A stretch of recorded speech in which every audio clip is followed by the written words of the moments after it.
মন থেকে কিছু চাইলে সেটা ঠিক পাওয়া যায়। মা বোধহয় শুনতে পেয়েছেন আমাদের কথা।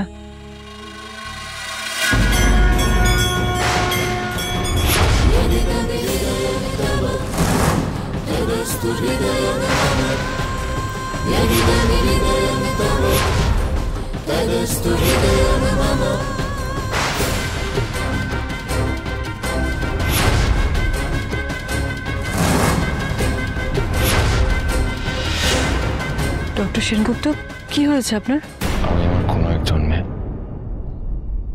ঠিক এইভাবে কারোর মুখোমুখি হয়েছিলাম, ঠিক এখানে। কার সাথে? কিছু মনে পড়ছে আপনার? দাদাই, আপনি এখানে কেন এসেছেন? এত রাত্রিবেলায় শরীর খারাপ নিয়ে? আপনি ভাবলেন না আমরা চিন্তা করব? উর্মি ও নিজে থেকে এখানে কেন আসবে? আমার তো মনে হয় ওই ওকে ইনসিস্ট করেছে এখানে আসার জন্য। কেন না জেনে কথা বলছো তোমরা? বাড়িতে থাকতে ইচ্ছা করছিল না, তাই মন্দিরে এসেছি। তারপর ওনার সাথে দেখা হয় আমার।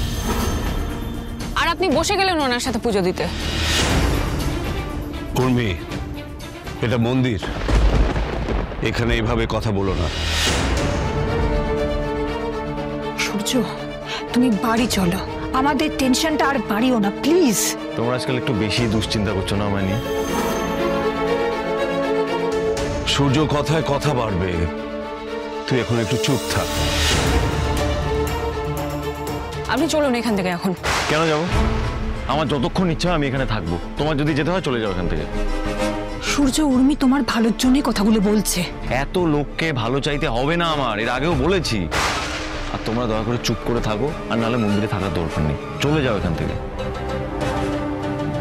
আপনার জন্যই আমরা এখানে সবাই এসেছি, আর আপনাকে নিয়ে যাবো। হ্যাঁ চলো, চলো সূর্য, চলো চলুন। চলো চলো।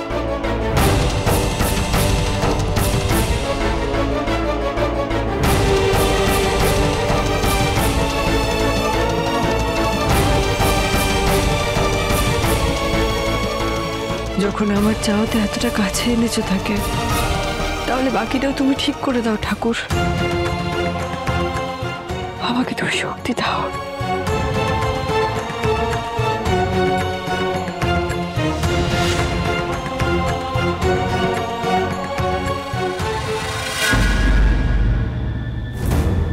তোমার সারা রাত ঘুম হয়নি না মা? নিজের জায়গা থেকে এলে একটু তো অসুবিধা হয়। নিজের জায়গা কোনটা তোমার নিজের জায়গা? না ওই গ্রামের বাড়ি তোমার নিজের ছিল, না কলোনির ভাড়া বাড়ি, আর না দিল্লির। আমি আমার জীবনে কতটুকু দিতে হতে পেরেছি রূপা। যখন যেখানে মাথা ছাদটুকু পেয়েছি সেটা নিজের বলেই মনে হয়েছে সবসময়। কিন্তু এখন তোমার নিজের বাড়ি আছে, তোমার মেয়ের বাড়ি। একদম ঠিক বলেছে, আই সাপোর্ট। চলো না মা আমার সাথে। শুনুন, আমাকে না বললেন ঠিক আছে, বোঝা যায়, কিন্তু মেয়েকে না বলা মানে কিন্তু মেয়ে দুঃখ পাবে, কি তাই না রূপা? মা প্লিজ। আমি যাবো রূপা, কিন্তু সেনগুপ্ত বাড়িতে ঢোকাটা অতটা সহজ হবে না। ওখানে একটু টাইম লাগবে। কিন্তু মিস্টার শর্মাকে আমি... আচ্ছা কি ব্যাপার বলুন তো? আমার কি প্রিভিয়াসি বলে কিছু নেই? মানে আমি কি করলাম? আরে আমার মানে ঠিক আছে, শরীরটা একটু মাঝে মাঝে নড়বড়ে হয়ে যায়, এটা হতেই পারে না, কিন্তু আমার তো একটা প্রিভিয়াসি আছে। আমি নিজের মতন একটু একা একা থাকতে চাই। আপনি নিজের মতো সময় কাটাবেন কোথায়? এই হোটেলে? হ্যাঁ, কি ভালো হোটেল, ও কি ভালো ভিউ, বাহ নাইস। আর তাছাড়া আমার মিটিং ফিটিং আছে, হ্যাঁ, তারপরে কাজ বাজ আছে, সবকিছু আই ম্যানেজ। যদি শরীর খারাপ, তাহলে আপনাদেরকে আমি কল করে নেবো, জানাবো আমি। কি না কিছু না, আমি ভাবছি আপনি সত্যি সত্যি আমাকে কল করে জানাবেন কিনা। আমার আর কেউ নেই জানানোর মতো, শুধু আপনারাই আছে। ইভেন হরিশও নেই এখানে। আচ্ছা মা, আমি তোমার রুম থেকে তোমার ব্যাগগুলো নিয়ে আসছি। হ্যাঁ যা। ও, আপনার খাবারটা আনানোর ব্যবস্থা করতে হবে, আপনার তো ওষুধ খাওয়ার সময় হয়ে গেছে। হ্যালো আমি রুম নাম্বার 701 থেকে বলছি, একটু কাউকে পাঠিয়ে দেবেন প্লিজ। আর 702টা আমি এক্ষুনি ছেড়ে দেবো। হ্যাঁ, থ্যাংক ইউ। বলে দিয়েছি। লাঞ্চ ডিনারে যা বলা আছে আপনি সেটা দিয়ে দেবেন, আর স্ন্যাক্সে যদি স্যার কিছু খেতে চান দেবেন, আর অবশ্যই স্যারের মাঝে মাঝে একটু খোঁজ নেবেন, কেমন? এই নিন, আমি বলে দিয়েছি, সব বুঝিয়ে দিয়েছি, ঠিক টাইমে সব পৌঁছে যাবে। দেখলাম নিজেকে পুরো মৃত্যু পথ যাচ্ছে ফিল হল। এত সহজে আপনার মুক্তি নেই মিস্টার অবিনাশ শর্মা। আমি আসি, আপনি সাবধানে থাকবেন, নিজের খেয়াল রাখবেন। আপনিও সাবধানে যাবেন।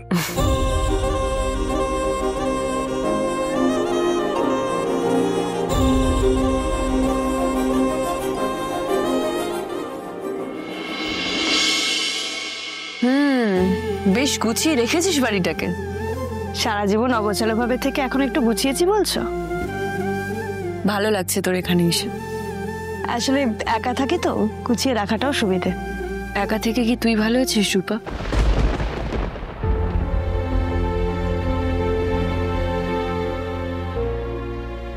তোমার আমার বাড়িতে আসাটা আমার একটা খুব বড় পাওয়া। কি হলো, কি দেখছো? না, তুই কত বদলে গেছিস। বয়স বেড়েছে বলে একটু ভারী কি হয়েছে শুধু। বিজনেস করতে গেলে এটুকু তো হতেই হবে। কি জানি, আমি বাইরে থেকে যতই বদলাই না কেন, ভেতর থেকে আমি সবকিছু আবার আগের মতো ফিরে পেতে চাই। তুই চাস না রূপা? তোর মনে হয় না যদি... দাঁড়াও, আমি তোমার জন্য জল নিয়ে আসি। না রূপা, লাগবে না। তুমি গরমের মধ্যে আসলে বাইরে থেকে জল খাবে না? আমি তোর বাড়িতে এসেছি, তুই শুধু আমাকে জলই খাওয়াবি? না না, তুমি চা খাবে? তুমি তো কফি খাও না। এই গরমের মধ্যে চা? আচ্ছা, শরবত খাবে? সেটাও দিতে পারো। না না, তুই একটা কাজ কর, তুই চাই নিয়ে আয় আমার জন্য। ঠিক আছে, দাঁড়াও, আমি নিয়ে আসছি।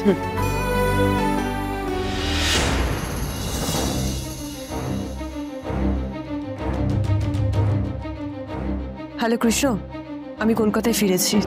তোমার সাথে আমার কথা আছে জরুরি। আমি রূপার বাড়িতে আছি, তুমি আসতে পারবে? কৃষ্ণ, হুঁ বললে হবে না, আসতে পারবে হ্যাঁ কি না? হ্যাঁ, আমি আসছি, আপনি আমায় একটু সময় দিন না। ওকে। এই নাও, তোমার চা নিয়ে এসেছি।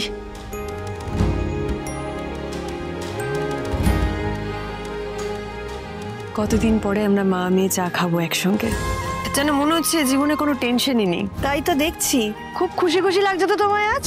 কি ব্যাপার বলো তো? হ্যাঁ রে, তোর এখানে এসে মনটা আমার ভালো হয়ে গেল। মনে হচ্ছে ভালো করে বাজার হাট করে জমি একটু রান্না করি। হঠাৎ? কেন, আমার শখ হতে পারে না বুঝি? দাঁড়া, আমি এক্ষুনি আসছি।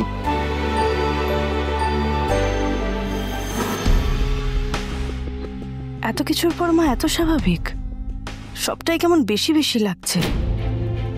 কি করে মায়ের এখন বাজার করে রান্না বান্না করতে শখ হতে পারে? মাকে আমি চিনি, অন্য কিছু চলছে কি মায়ের মনে?